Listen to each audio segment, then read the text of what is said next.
अस्सलाम वालेकुम, मैं हूं फ़खर दुरानी और आप देख रहे हैं फैक्ट चेक पाकिस्तान। आज 3-4 मौज़ूआत के ऊपर बात करेंगे। सबसे पहले बात करेंगे सुप्रीम कोर्ट के साबिक चीफ जस्टिस के ऊपर। सुप्रीम कोर्ट के ही आइनी बेंच की तरफ से 20,000 रुपये जुर्माना आयद किया गया है, और उसके साथ साथ ये भी डिस्कस करेंगे कि आइनी बेंच की तरफ से जो मिलिट्री कोर्ट में सिविलियंस के ट्रायल के हवाले से क्या पेश रफ्त हुई है, तफसीलन इस पे बात होगी। दूसरे नंबर पे बात करेंगे इमरान खान के ख़िलाफ़ वफाकी हुकूमत बगावत पर उकसाने का मुकदमा दर्ज करने जा रही है, उसकी तफसीलात क्या हैं, इस पे भी बात होगी। तीसरे नंबर पे बात करेंगे सबसे ज़्यादा पाकिस्तान को जो तरसीलात ज़र किस मुल्क में रहने वाले पाकिस्तानी शहरियों की तरफ से भेजी जाती हैं। जो स्टेट बैंक का रिकॉर्ड आया है, सऊदी अरब की तरफ से सबसे ज़्यादा तरसीलात ज़र भेजी जा रही हैं, इसकी तफसीलात क्या हैं, इस पर भी बात होगी। और चौथे नंबर पे बात करेंगे शाम के सदर बशारुल असद, वो अपना मुल्क छोड़ के फ़रार होके रूस में उन्होंने पनाह हासिल कर लिया, सियासी पनाह। अब शाम में इसका आगे क्या बनने जा रहा है, इस पे भी तफसीलन बात करेंगे। सबसे पहले बात कर लेते हैं सुप्रीम कोर्ट में ज़ेर समात मिलिट्री कोर्ट के ट्रायल के हवाले से। जो सिविलियंस का मिलिट्री कोर्ट में ट्रायल के हवाले से ये मुकदमा ज़ेर इल्तवा है,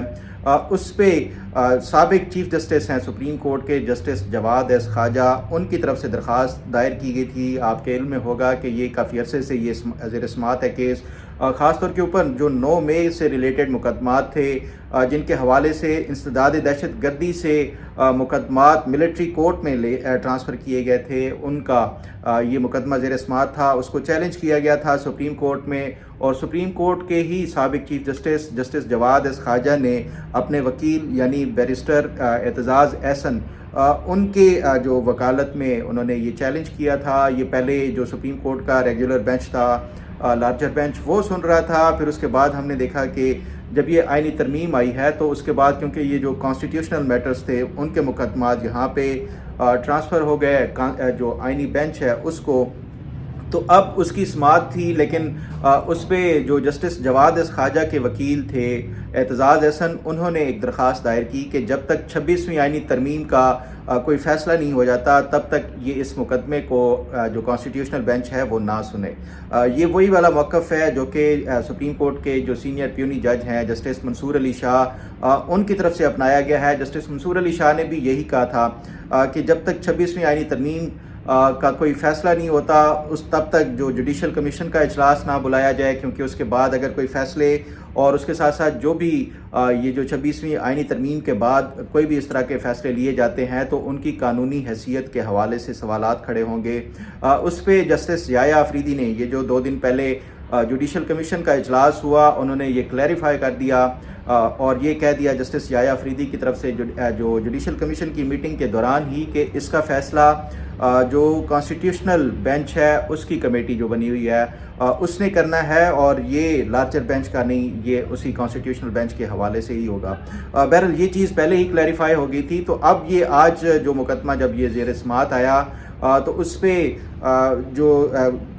इसकी तरफ से कॉन्स्टिट्यूशनल बेंच था उसकी तरफ से जब ये समात शुरू हुई, तो साबिक चीफ जस्टिस के ऊपर उन्होंने ये जुर्माना आयद किया है कि आप ये जो अदालती मामलात हैं उसमें ताख़ीर के हवाले से वो किया जा रहा है। तो उस बुनियाद के ऊपर दरख्वास्त गुजार के ऊपर 20,000 रुपये जुर्माना आयद कर दिया गया। ये एक बहुत बड़ा प्रेसिडेंट है कि सुप्रीम कोर्ट के एक चीफ जस्टिस, उनके ऊपर सुप्रीम कोर्ट ही की तरफ से ये जुर्माना चाहे 1 रुपये का हो तो उसकी अपनी ही सिग्निफिकेंस होती है। तो ये एक बड़ा अहम मामला था। तो ये जो दरख्वास्त गुजार हैं जस्टिस जवाद एस ख्वाजा के वकील एतजाज़ एहसन ने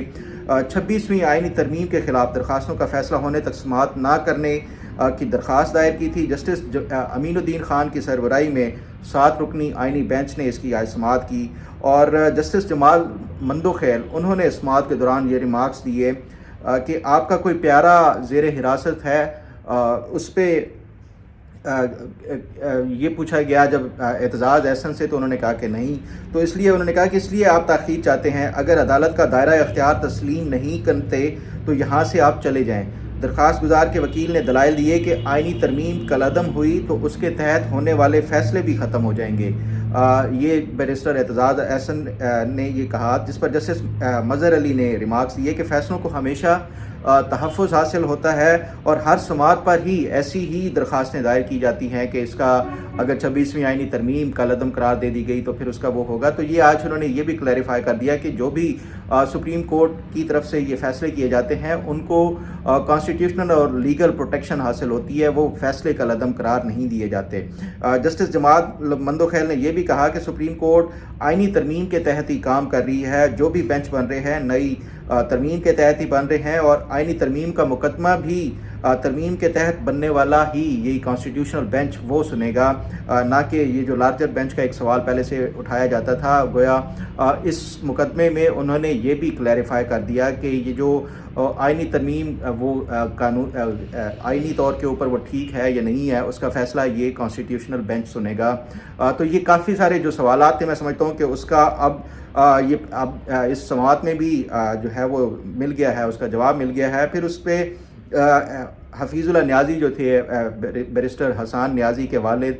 जिनको 9 मई के मुकदमे में मिलिट्री कोर्ट में उनके ट्रायल के हवाले से वहाँ पे मिलिट्री की ही ज़ेर हिरासत है, उनको रोस्टरम पे बुलाया गया और उनसे जस्टिस मोहम्मद अली मज़हर ने उनसे पूछा कि आपका बेटा जेल में है, क्या आप मुकदमा चलाना चाहते हैं या 26वीं आईनी तरमीम का आप भी वो इंतज़ार करना चाहते हैं? जिस पे हफीज़ुल्लाह न्याज़ी बोले बिल्कुल केस चलाना चाहता हूँ। जस्टिस मुसर्रत हिलाली ने फिर एक और सवाल उनसे पूछा कि जो लोग जेलों में पड़े हैं उनका सोचें, आप तो इस केस में दावा भी नहीं आपका तो बनता, ये उन्होंने बैरिस्टर एतजाज़ एहसन को कहा। तो गोया ये जो आज दो चीज़ें एक क्लैरिफाई हो गई, एक मिलिट्री कोर्ट के हवाले से कि ये मुकदमा भी इसका फ़ैसला कॉन्स्टिट्यूशनल बेंच देगा, और दूसरा कि 26वीं आईनी तरमीम आईनी तौर के ऊपर दुरुस्त है या गलत है,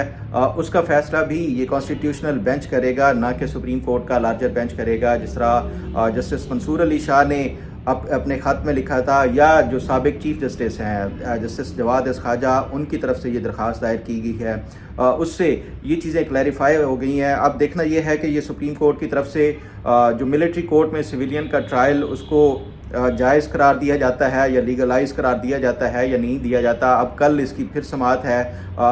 देखते हैं कि उसके हवाले से क्या कोई इसका फ़ैसला आता है। इस पर जो अपडेट होगी वो आपके साथ शेयर करता रहूँगा। अब ज़रा बात कर लेते हैं इमरान खान के ऊपर। वफाकी हुकूमत की तरफ से एक और फ़ैसला किया गया है कि वो जो सोशल मीडिया के ऊपर उनके अपने ट्विटर अकाउंट से और उसके साथ साथ जो पीटीआई के जो ट्विटर अकाउंट से और सोशल मीडिया जो मुख्तलिफ पेजेस हैं या वेबसाइट्स हैं, उनके ऊपर इदारों के ख़िलाफ़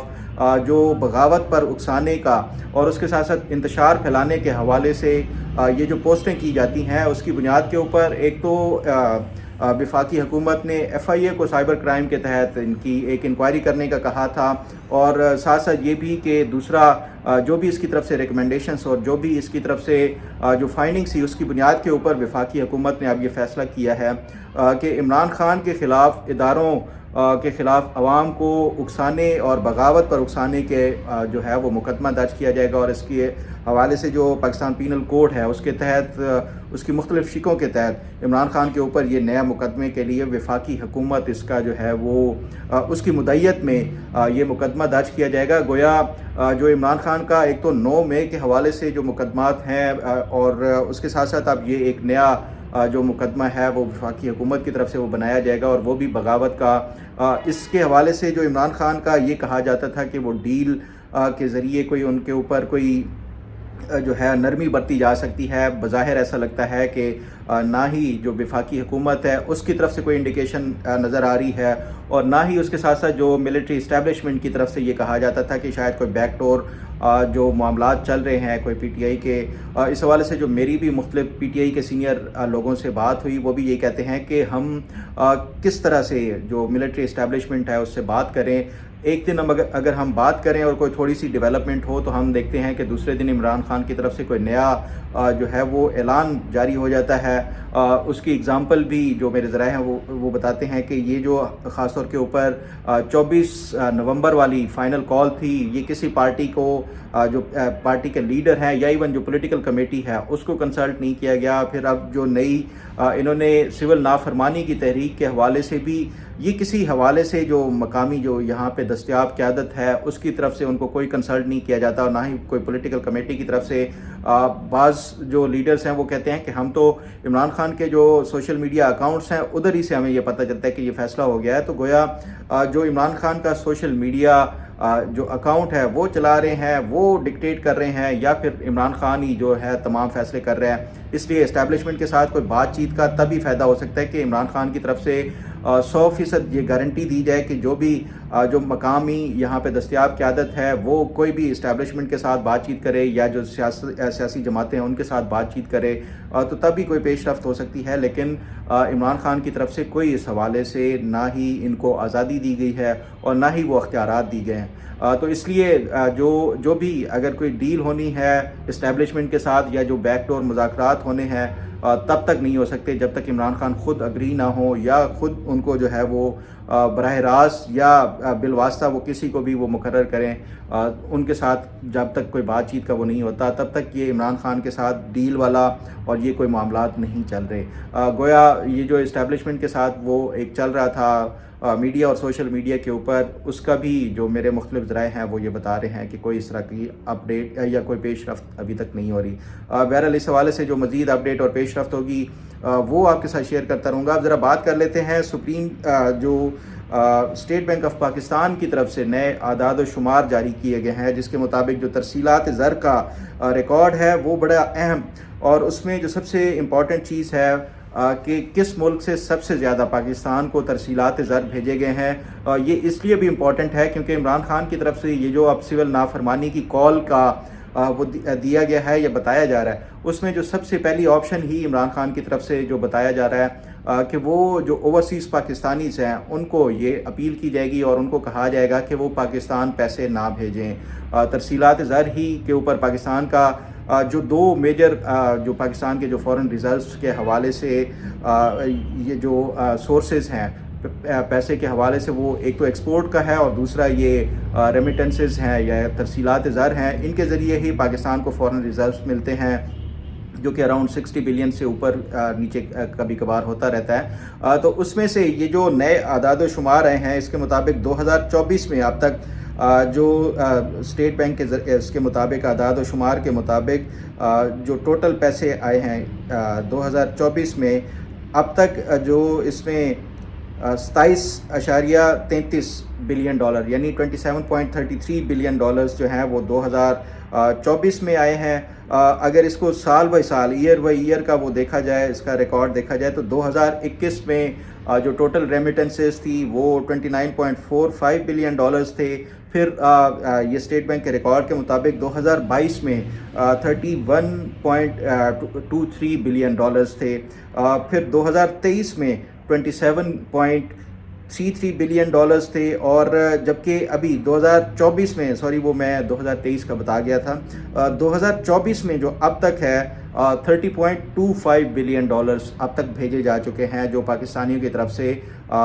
یہاں پہ پاکستان میں جو ریمیٹنسز ہیں۔ اچھا، اس میں ایک بات جو سب سے اہم ہے وہ یہ ہے کہ یہ جو ایک تاثر دیا جاتا ہے کہ گویا یہ جو پیسے ہیں یہ حکومت پاکستان کے اکاؤنٹ میں آتے ہیں، یہ بالکل اس طرح کا نہیں ہوتا۔ آپ میں سے جو میرے جو ریگولر ویورز ہیں جو بیرون ملک رہتے ہیں، وہ اپنے فیملیز کو ہی یہ پیسے بھیجتے ہیں۔ کسی کے پوری کی پوری فیملی یہاں پہ پاکستان میں مقیم ہے تو ان کے اخراجات کے لیے ماہانہ جو ہیں وہ بھیجے جاتے ہیں۔ کسی کا بھائی، کسی کی بہن، کسی کے والدین، کسی کے بچے، تو یہ اس صورت میں اپنے جو فیملی ہوتی ہے اسی کو ہی یہ سارے پیسے وہ بھیجے جاتے ہیں۔ اور زیادہ تر جو یہ اسٹیٹ بینک کا ریکارڈ سامنے آیا ہے، اس میں جو سب سے زیادہ جو میجر چنک ہے اس ریمیٹنسز کا، وہ مڈل ایسٹرن جو کنٹریز ہیں اس میں سے یہ بھیجا جاتا ہے، اور اس میں بھی جو سر فہرست ہیں دو ممالک ہیں، سعودی عرب اور UAE۔ یہ جو ریکارڈ ہے اس کے مطابق جو مالی سال 2023 تھا، اس میں سعودی عرب سے سب سے زیادہ 6.53 بلین ڈالرز بھیجے گئے تھے 2023 میں، اور متحدہ عرب امارات سے یعنی UAE سے 4.65 بلین ڈالر بھیجے گئے تھے 2023 میں، برطانیہ سے 4 ارب ڈالر، اور اس کے ساتھ ساتھ جو دیگر گلف کنٹریز تھے اس کی طرف سے 3.19 بلین ڈالرز بھیجے گئے تھے 2023 میں۔ اسی طرح جو امریکہ ہے وہاں سے 3.16 بلین ڈالرز، اور یورپ سے 3.13 بلین ڈالرز، یہ 2023 میں جو ٹوٹل ریمیٹنسز تھی بھیجی گئی تھی 27.3 بلین ڈالرز اس میں سے جو سب سے زیادہ سعودی عرب سے بھیجے گئے اور پھر دوسرے نمبر پہ UAE سے. اسی طرح اگر دیکھا جائے کہ 2024 میں سب سے زیادہ جو پھر سعودی عرب کی طرف سے ہی بھیجے گئے اور جو 2024 میں 7.42 بلین ڈالرز سعودی عرب میں مقیم پاکستانیوں کی طرف سے بھیجے گئے. دوسرے نمبر پہ UAE سے 5.53 بلین ڈالرز بھیجے گئے ہیں. پھر تیسرے نمبر پہ UK ہے، برطانیہ سے 4.52 بلین ڈالرز اور امریکہ سے 3.53 بلین ڈالرز بھیجے گئے ہیں. جبکہ یورپ سے 3.53 اور جو دیگر گلف کنٹریز اور دوسرے ہیں ان سے 2.52 بلین ڈالرز بھیجے گئے ہیں. تو جو سب سے زیادہ جو ترسیلات زر ہیں وہ سعودی عرب اور UAE سے بھیجے جاتے ہیں، لیکن ہم نے دیکھا ہے کہ جو سوشل میڈیا کے اوپر سب سے زیادہ پروپیگنڈا کیا جاتا ہے وہ امریکہ میں مقیم پاکستانی اور اس کے ساتھ ساتھ جو دیگر یورپین کنٹریز ہیں وہاں سے جو ہے وہ کیا جاتا ہے. لیکن جو سب سے زیادہ پیسہ بھیجا جاتا ہے جو ہمارے UAE اور سعودی عرب میں مقیم پاکستانی بھائی اور بہنیں ہیں ان کی طرف سے وہ کیا جاتا ہے. تو یہ میرا خیال ہے کہ جو ایک تاثر دیا جاتا ہے کہ یہ حکومت پاکستان کو پیسہ جاتا ہے، یہ بالکل ایسا نہیں ہے. جس حکومت کو یہ ہوتا ہے کہ جو فورن ریزروز کے آپ کے ہیں وہ اس میں ایک اضافہ ہو جاتا ہے، تو ادروائز یہ حکومت کو کوئی اس سے نہ حکومت کے اکاؤنٹ میں نہ ہی حکومت کے خزانے میں یہ پیسہ جا رہا ہوتا ہے. بہرحال اس پہ مزید جو بھی پیش رفت اپڈیٹ اور جو انفارمیشن نہیں آئیں گی وہ آپ کے ساتھ شیئر کرتا رہوں گا. اب ذرا بات کر لیتے ہیں روس. یہ جو شام کے صدر ہیں بشار الاسد، وہ اب اپنا جو ملک تھا شام وہ چھوڑ کے چلے گئے اور روس میں انہوں نے سیاسی پناہ حاصل کی ہے. اور روسی حکومت کی طرف سے باقاعدہ طور کے اوپر یہ اعلان بھی کر دیا گیا ہے کہ انہوں نے سیاسی پناہ کے لیے اپلائی کیا اور روس نے اس کو منظور بھی کیا اور وہاں پہ ان کو سیاسی پناہ دے دی گئی ہے. ساتھ ہی جو رشین جو وہاں پہ حکومتی جو ہیں ان کی طرف سے یہ بھی اعلان کیا گیا کہ بشار الاسد جب وہاں سے شام چھوڑنے لگے تھے تو اس سے پہلے وہ مستعفی ہو کے آئے تھے. دوسری طرف بشار الاسد تو وہاں پہ پہنچ گئے، لیکن جو ان کی حکومت میں وزیر اعظم تھے وہ ان کو باغیوں نے قبضہ کرنے کے بعد وہ قائم رکھا ہے کہ جب تک کہ جو ٹرانزیشن ہے اور اس کے ساتھ ساتھ جو اقتدار کی منتقلی ہے وہ باقاعدہ طور کے اوپر کمپلیٹ نہیں ہوتی، تو جو بشار الاسد کی حکومت میں وزیر اعظم تھے وہ اپنا کام جاری رکھیں گے. ساتھ ساتھ یہ بھی جو باغیوں کی طرف سے جو جتنے بھی سرکاری املاک کے اوپر انہوں نے یہ بھی اعلان کر دیا ہے کہ کوئی توڑ پھوڑ اور کوئی سرکاری املاک کو نقصان نہیں پہنچایا جائے. جو سموتھ ایک ٹرانزیشن ہے جو حکومت کے اقتدار کی منتقلی وہ انشور کرائی جائے. اور اس کے ساتھ ساتھ جو دیگر ممالک ہیں انہوں نے بھی اس کو ویلکم کرنا شروع کر دیا. اس کا مطلب یہ ہے کہ یہ جو ایکسیپٹنس ہے، یہ جو نیا ایک وہ کیا گیا ہے اوور تھرو کر کے جو شامی صدر تھی ان کی حکومت کو، اس کے حوالے سے اب بڑی انٹرسٹنگ آگے گیم بننے جا رہی ہے. کیونکہ ایک طرف ہم نے دیکھا ہے کہ جو اسرائیل ہے اس کی طرف سے جیسے ہی یہ باقیوں نے پیش قدمی شروع کی اور ایرانی فورسز جو ہے وہ جو شامی فورسز ہیں وہ انہوں نے وہ پیچھے ہٹے، تو اس کے بعد ہم نے دیکھا کہ جو گولن ہائٹس تھی جو ایک متنازعہ علاقہ ہے شام اور اسرائیل کے درمیان، وہاں پہ اسرائیلی جو ٹینکس تھے وہ وہاں پہ پہنچنا شروع ہو گیا. اور اس کے بعد ہم نے دیکھا کہ جو گولن ہائٹس تھی اس کے اوپر اسرائیل نے قبضہ کر لیا ہے. تو اس سے ہمیں ایک چیز جو سامنے آئی ہے وہ یہ کہ جو پچھلے ایک سال میں اسرائیل نے جو اس کی جو ایک گریٹر اسرائیل کے حوالے سے جو ایک منصوبہ بندی ہے اس کی طرف یہ پیش رفتی نظر آتی ہے کہ وہ آہستہ آہستہ تمام جو عرب ممالک ہیں خاص طور کے اوپر، تو ان کے اوپر یہ اس طرح وہ آگے پیش قدمی کرتا جا رہا ہے. امید ہے کہ یہ ہمارے جو مسلمان ممالک ہیں وہ اس حوالے سے بھی سوچیں گے اور خاص طور کے اوپر جو اپنے انٹرنل جو رفٹس ہیں یا معاملات ہیں اس کے ساتھ ساتھ جو بین الاقوامی لیول کے اوپر بھی تمام مسلمان ممالک اپنا اتحاد وہ شو کرتے ہوئے یہ اس حوالے سے بھی کوئی منصوبہ بندی اور کوئی فیصلہ سازی کریں گے. بہرحال اس کے ساتھ ساتھ جو ایران کے حوالے سے بھی ایران نے اس کو مشروط طور کے اوپر تو وہ کر دیا ہے، اور جبکہ جو دوسری طرف حزب اللہ کے وہاں پہ جو فائٹرز تھے شام میں مقیم انہوں نے بھی وہ واپس چھوڑ کے واپس اپنے لبنان جانا شروع کر دیا ہے. ایران کے جو ایمبیسی تھی اس کے اوپر بھی اٹیک کیا گیا، اور جبکہ اس کا جو عملہ تھا ایرانین جو ایمبیسی کا وہ آلریڈی چھوڑ کے اپنے ملک واپس جا چکا تھا. دیکھنا یہ ہوگا کہ یہ جو نیا رجیم آتا ہے جو سیریا میں شام میں، اس کے ایران کے ساتھ تعلقات کیسے ہوں گے، اور اس کے ساتھ ساتھ جو اسرائیل کی طرف سے یہ جو گولن ہائٹس ہے اس کے اوپر قبضہ کیا گیا ہے اس کا کیسے اس کو رسپونڈ کیا جاتا ہے. کیا اسرائیل کو بھی اسی طرح یہ جو نئے باغی ہیں وہ اس کے حوالے سے وہ کوئی رسپونڈ کرتے ہیں یا نہیں. آگے آنے والے دن بڑے انٹرسٹنگ ہوں گے. اس حوالے سے جو بھی اپڈیٹ اور پیش رفت ہوگی وہ آپ کے ساتھ شیئر کرتا رہوں گا. امید ہے آپ کو آج کا پروگرام بھی پسند آئے گا. اللہ تعالیٰ آپ کا حامی و ناصر ہو. اللہ حافظ.